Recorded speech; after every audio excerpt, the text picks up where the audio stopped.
श्री गणेशाय नमः। श्री जगदम्बा दुर्गा दैवीय नमः। अंतस यात्रा की इस कड़ी में भगवत प्राप्ति के साधनों की चर्चा कर रहे हैं। भगवत प्राप्ति के साधनों में भक्ति मार्ग सबसे सुगम है। निरंतर उसी परमात्मा के ध्यान में रहकर दैनिक कार्य एक कर्तव्य जैसे करते रहना, बस। कोई कर्ता भाव नहीं, ना कोई इच्छा, ना कोई आकांक्षा, इसी को भक्ति कहते हैं। लेकिन सरलतम होते हुए भी ये बहुत मुश्किल है। मन तो संसार की चकाचौंध में लगा रहता है। इसमें बिरले ही गोपियाँ, मीरा, संत रैदास और संत कबीर जैसे हो पाते हैं। श्री सूरदास जी, तुलसीदास जी आदि अनेक जाने कितने भक्त हुए हैं। भक्त शिरोमणि बजरंगबली तो स्वयं सिद्ध हो गए हैं। अष्ट सिद्धि नवनिधि के दाता, असवर दीन जानकी माता। माता जानकी ने तो बाबा बजरंगबली को अष्ट सिद्धियाँ और 9 निधियों का दाता बना दिया। माँ ने तो अपने पास कुछ रखा ही नहीं। इस प्रकार जब प्रभु अपने भक्त के प्रेम में विह्वल हो जाते हैं तो उन्हें कुछ भी सुध बुध नहीं रहता। श्री कृष्ण तो मुट्ठी भर प्रेम के रस से सने हुए चावल के बदले तीनों लोकों का राज्य सुदामा को देने लगे। यदि माँ रुक्मिणी ने रोक न लिया होता तो। इस प्रकार भक्ति मार्ग तो सरलतम होते हुए भी अत्यंत कठिन है, क्योंकि इसमें भक्त अपना संपूर्ण समर्पण करता है, तभी उसकी भक्ति स्वीकार होती है। ऐसे में एक मार्ग नाम जप का भी होता है। यज्ञों में जप यज्ञ को श्रेष्ठ माना गया है, क्योंकि भगवान श्री कृष्ण ने श्रीमद् भगवद गीता में यह स्वीकार किया है कि यज्ञों में मैं जप यज्ञ हूँ। जप यज्ञ की महत्ता को प्रतिपादित करते हुए कहा गया है, जप तो नास्ति पातकम, जप करने वाले को पाप नहीं लगता। यज्ञानाम जप यज्ञोस्मि, यज्ञों में मैं जप यज्ञ हूँ। भक्त यज्ञ के बाद जप यज्ञ दूसरी सरलतम श्रेणी में आता है। इसके कई कारण हैं। पहली बात तो इसमें ज़्यादा सामग्री की आवश्यकता नहीं होती। फिर जैसे हवन आदि में सूक्ष्म जीवों के, जैसे लकड़ी, गोबर के कंडे आदि में कुछ सूक्ष्म जीव आ जाते हैं, अतः अग्निहोत्र यज्ञ में इन चीज़ों का विशेष ध्यान देना चाहिए। इनके आहत होने का डर रहता है। फिर इसमें किसी विधि विधान की भी ज़्यादा आवश्यकता नहीं होती है, ना पैसों की ज़रूरत होती है।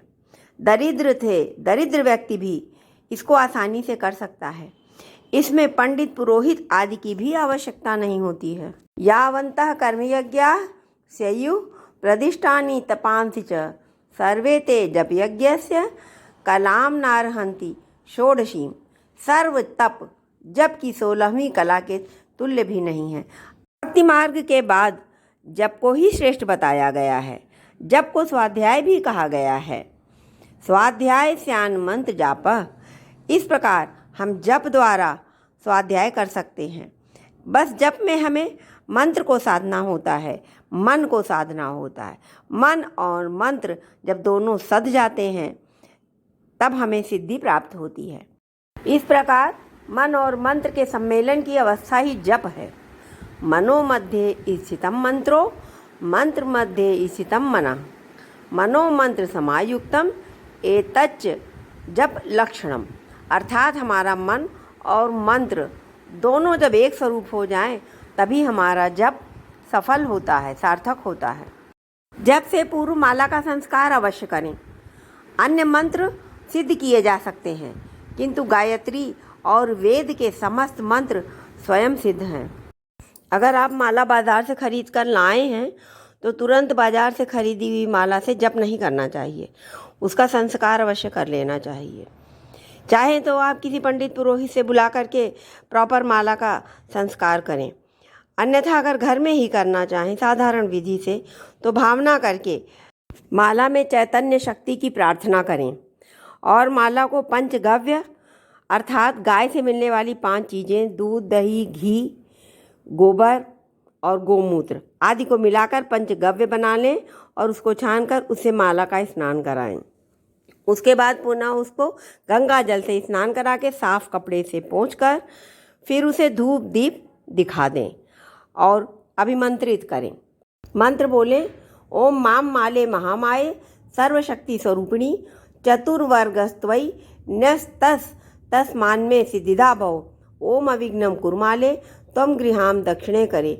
जप काले च सिद्धयर्थं प्रसीद मम सिद्धये। ओम अक्षमालाधिपतये सुसिद्धिं देहि देहि। सर्वमंत्रार्थ साधिनि साधय साधय। सर्व सिद्धिं परिकल्पय परिकल्पय में स्वाहा। वैसे यह मंत्र आप याद कर लें और जब रोज़ माला करने बैठें तो यह मंत्र बोल दें।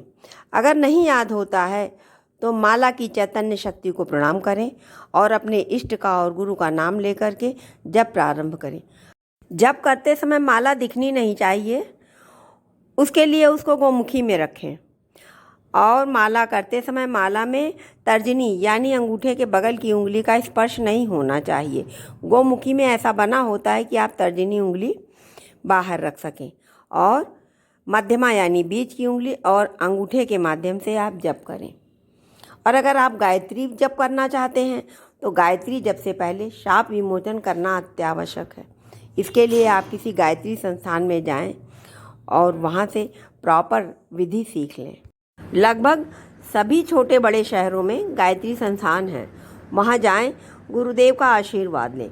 हो सके तो शांति कुंज हरिद्वार जा कर के या पास में भी जो निकट कहीं हो आप वहाँ से दीक्षा लें।